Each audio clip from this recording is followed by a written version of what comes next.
Asa naman ang giingon? Sa Salmo 91, mapukan ang usa ka libo sa imong kiliran, napulo ka libo, libot kanimo. Wala na. Kay dili lagi na pwede nimong i-claim ang saad ni Lord kung nigawas ka sa iyang gusto. Di ba ningon si Lord panalipdan, walay pagsulong, walay kadaot, nganong may tabo man eh. Kay wala na diha sa Diyos.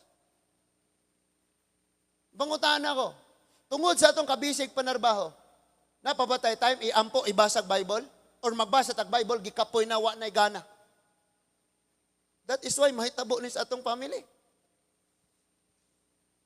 Di pagyapon ta mahigmata, mo rebuilde patagsamot sa Ginoo. So wayig lang ta itong mga panahon.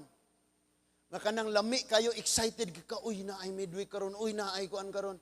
Karon, kapoy na ka, ay midweek na po. Ay, prayer meeting, di ayron, oh, kapuya kayo. Ingana ang gibati.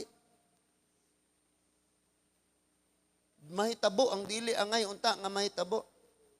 Verse 4, nailog ni Sisak ang hari sa Egypt.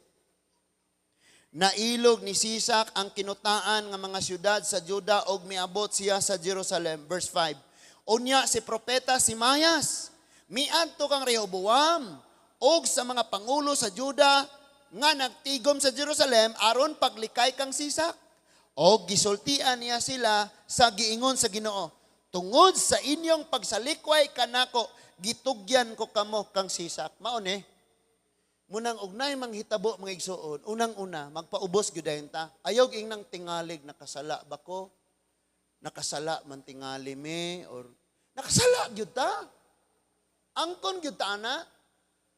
Bisan ako, inigtulog na sa tanan, mag-ukab ko sa kong Bible nga